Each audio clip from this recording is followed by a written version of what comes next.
आज हम आंतरिक नियंत्रण के बारे में पढ़ेंगे। कल की वीडियो में भी मैंने थोड़ा सा आपको बताया था। आज हम और थोड़ा सा उसको क्लियर करेंगे।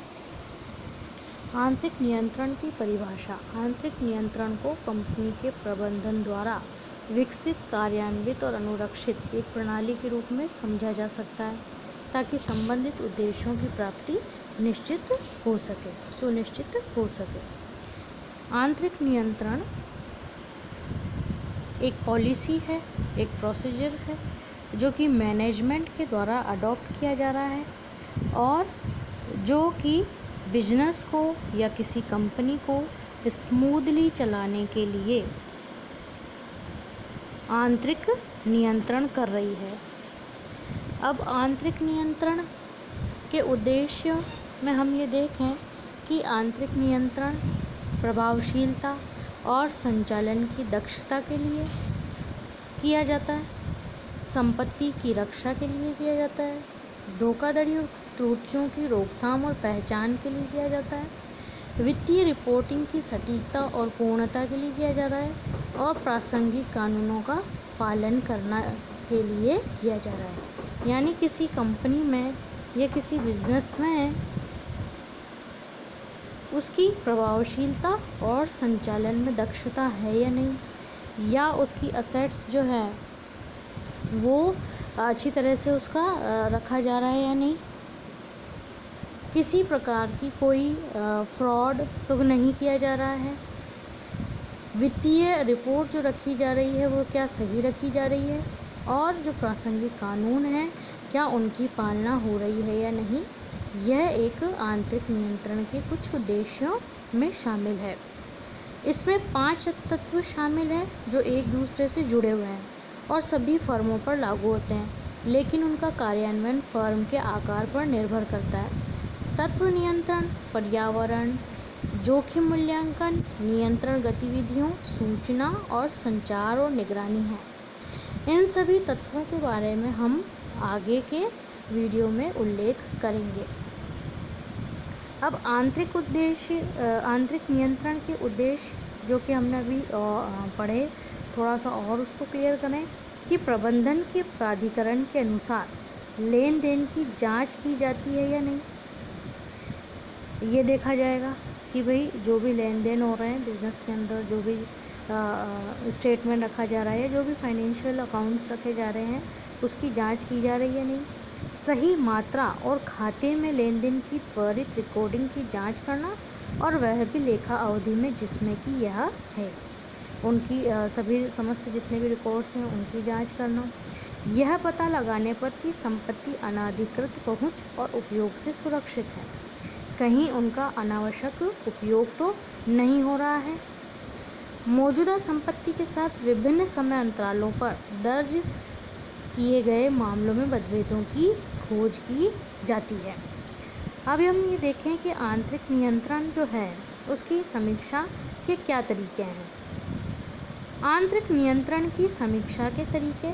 आंतरिक नियंत्रण प्रणाली का सबसे महत्वपूर्ण हिस्सा इसकी समीक्षा है, जिसके लिए ऑडिटर किसी भी तरीके का उपयोग कर सकता है, जैसे रिकॉर्ड, चेकलिस्ट, प्रश्नावली और फ्लो चार्ट। इनके बारे में भी हम आगे के वीडियो में चर्चा करेंगे। अब आंतरिक लेखा परीक्षा की परिभाषा क्या है। आंतरिक लेखा परीक्षा को एक निष्पक्ष, तर्कसंगत आश्वासन और परामर्श समारोह के रूप में परिभाषित किया जाता है, जिसे प्रबंधन द्वारा विकसित किया जाता है ताकि संगठन की गतिविधियों पर नज़र रखी जा सके। इसमें सुधारों की सिफारिश करने के उद्देश्य से एक संगठन के कार्यों का नियमित और महत्वपूर्ण विश्लेषण शामिल है। इसका उद्देश्य फर्म के सदस्यों को प्रभावी तरीके से अपनी जिम्मेदारियों का निर्वहन करना है। अब हम ये देख चुके हैं कि मैनेजमेंट की ओर से एक नियुक्ति की जाती है एक व्यक्ति की, जो कि उस बिजनेस की या उस कंपनी के आंतरिक जो अकाउंट्स रखे गए हैं उनकी समस्त चीज़ों की उनकी जानकारी प्राप्त करता है, उनकी जांच करता है। अब आंतरिक लेखा परीक्षा प्रक्रिया क्या है। कार्य आंतरिक लेखा परीक्षक द्वारा किया जाता है जिसे कंपनी के प्रबंधन द्वारा नियुक्त किया जाता है वह अध्ययन के तहत गतिविधियों से संबंधित विश्लेषण, मूल्यांकन, सिफारिश और सभी प्रासंगिक जानकारी के बारे में प्रबंधन को रिपोर्ट करता है। अब हमने प्रारंभ में ही पढ़ा था कि भाई ऑडिट जो है वो ऑडिटर के द्वारा किया जाता है और उसमें जितने भी अकाउंट्स मेंटेन किए जा रहे हैं उनकी जांच परख की जाती है। तो जो इंटरनल ऑडिट प्रोसीजर है उसमें भी ये सभी कार्य किए जाते हैं, विश्लेषण, मूल्यांकन और उससे संबंधित रिपोर्ट प्रस्तुत की जाती है।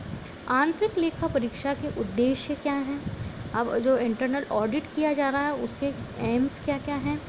लेखा अभिलेखों की सटीकता और प्रामाणिकता की जांच करने के लिए जो कि शासन से आरोपित लोगों को सूचित किए जाते हैं। अब जो लेखे रखे गए हैं क्या वो सटीक रखे गए हैं, क्या वो प्रामाणिक रूप से रखे गए हैं, क्या स्टैंडर्डाइज रूप से रखे गए हैं या नहीं, ये देखना इंटरनल ऑडिट का काम है। यह पहचानने के लिए कि मानक लेखांकन प्रथाओं जिन्हें इकाई द्वारा पीछा किया जाता है के साथ अनुपालन किया जाता है या नहीं। जो लेखांकन के मानक हैं क्या वह जो लेखांकन रखे जा रहे हैं उनके लेखा मानक के अनुसार रखे जा रहे हैं या नहीं। धोखाधड़ी का पता लगाने और रोकथाम सुनिश्चित करने के लिए, अब क्योंकि अंदर ही अंदर कहीं कोई फ्रॉड तो नहीं हो रहा है उसका भी पता लगाया जाए और यदि कोई फ्रॉड हो रहा है तो उसको रोकने के भी कार्य किए जाएं या रोकथाम के लिए भी कोई ना कोई उपाय अपनाया जाए। यह जांचने के लिए कि परिसंपत्तियों की खरीद और निपटान के लिए एक उपयुक्त प्राधिकरण है। आपको पहले ही बताया है कि जो असेट्स खरीदी गई है उनके भी क्या उनका अनुपयोग तो नहीं किया जा रहा है या उनके बारे में कोई गलत विवरण तो नहीं दिया जा रहा है। यह सत्यापित करने के लिए कि देनदारियां केवल व्यावसायिक कारणों से और किसी अन्य उद्देश्य के लिए नहीं है। यह भी देखना कि जो डेटर्स हैं क्या वो केवल बिजनेस के पॉइंट ऑफ व्यू से ही दिया जा रहा है, क्या उसका कोई अनावश्यक उपयोग तो नहीं हो रहा है, क्या अनावश्यक किसी को देनदारी तो नहीं दी जा रही है। आंतरिक नियंत्रण प्रणाली की गतिविधियों की समीक्षा करना ताकि विचलन और गैर अनुपालन के संबंध में प्रबंधन की रिपोर्ट करना। अब आंतरिक नियंत्रण और आंतरिक लेखा परीक्षा के बीच में मुख्य अंतर क्या है? आंतरिक नियंत्रण और आंतरिक ऑडिट के बीच अंतर को निम्नलिखित आधारों पर स्पष्ट रूप से खींचा जा सकता है। संचालन को नियंत्रित करने के लिए प्रबंधन द्वारा लागू की गई विधियों और प्रक्रियाओं ताकि वांछित छोरों को प्राप्त करने में संगठन की मदद करने के लिए आंतरिक नियंत्रण के रूप में कहा जाता है। विशेषज्ञ द्वारा अपनी वित्तीय और परिचालन गतिविधियों की समीक्षा करने के लिए फर्म द्वारा अपनाई गई ऑडिटिंग प्रोग्राम को आंतरिक ऑडिट कहा जाता है। जो आंतरिक नियंत्रण है या इंटरनल कंट्रोल है वह कोई एक फिक्स समय के लिए नहीं होता है और वो मैनेजमेंट के द्वारा ही चुने गए व्यक्ति के द्वारा करवाया जाता है। जबकि जो ऑडिट की प्रक्रिया है वह किसी एक जो निर्धारित किया गया व्यक्ति है उसी के द्वारा की जाती है। जबकि आंतरिक नियंत्रण एक संगठन में डिज़ाइन, कार्यान्वित और अनुरक्षित प्रणाली है। आंतरिक लेखा परीक्षा एक ऑडिट फंक्शन है जिसे शासन के साथ आरोपित लोगों द्वारा डिज़ाइन किया जाता है ताकि फर्म की गतिविधियों पर नज़र रखी जा सके। भाई ऑडिट तो ये है कि जो शेयर होल्डर्स हैं वो निर्धारित कर रहे हैं किसी भी एक व्यक्ति को और उस बिज़नेस के अंदर क्या चल रहा है, क्या वो सही लेके रख रहे हैं या नहीं, उसको निर्धारित करता है। जबकि आंतरिक नियंत्रण के अंतर्गत किसी एक व्यक्ति को ही निर्धारित किया जाता है, उसी में से बिजनेस का भी व्यक्ति हो सकता है, एक एम्प्लॉय भी हो सकता है उसी का, जो कि उसकी समय समय पर जांच करता रहता है कि जो बिज़नेस है उसके अंदर उचित रूप से नियंत्रण इस पर रखा जा रहा है या नहीं। आंतरिक नियंत्रण में एक व्यक्ति के काम को दूसरे द्वारा सत्यापित किया जाता है, जबकि आंतरिक ऑडिट के मामले में काम का हर एक घटक सत्यापित होता है। अब जब आंतरिक नियंत्रण है तो वो किसी पर्टिकुलर चीज़ के लिए किया जा रहा है और एक व्यक्ति के काम को दूसरे व्यक्ति के द्वारा उसको सत्यापित कर दिया जा रहा है। जबकि जो ऑडिट की प्रक्रिया है वह हर एक पहलू पर जांच करेगी, हर एक पहलू को देखेगी, भालेगी, तभी वो अपनी एक रिपोर्ट प्रस्तुत करेगी। आंतरिक नियंत्रण प्रणाली में काम करते समय एक साथ चेकिंग की जाती है। इसके विपरीत आंतरिक ऑडिट प्रणाली में काम करने के बाद यह जांच की जाती है। अब यह है कि आंतरिक नियंत्रण प्रणाली काम करते समय भी इसकी चेकिंग हो सकती है। ये 6 महीने में भी करवा सकते हैं, लगातार भी करवा सकते हैं, जबकि ऑडिट 1 साल में किया जाता है और वह जब काम हो जाता है उसके बाद ही उसकी जांच की जाती है। आंतरिक नियंत्रण प्रणाली का मूल उद्देश्य प्रबंधन नीतियों का अनुपालन सुनिश्चित करना है। इसके विपरीत आंतरिक ऑडिट का उद्देश्य धोखाधड़ी का पता लगाना है। अब आंतरिक नियंत्रण तो ये देखती है कि जो प्रबंधन है, जो मैनेजमेंट है, वह सही रूप से काम कर रहा है या नहीं, जबकि ऑडिट का उद्देश्य जो अगर कोई फ्रॉड हो रहा है तो उसकी कोई या फिर कोई गड़बड़ी अगर चल रही है बिजनेस में तो उसका पता लगाना है। निष्कर्ष रूप में हम ये देखें कि कुल मिलाकर कामकाज का आकलन करने के लिए हर संगठन के लिए आंतरिक नियंत्रण और आंतरिक ऑडिट दोनों महत्वपूर्ण हैं। आंतरिक नियंत्रण का दायरा आंतरिक लेखा परीक्षा की तुलना में व्यापक है क्योंकि पूर्व में उत्तरार्ध शामिल है।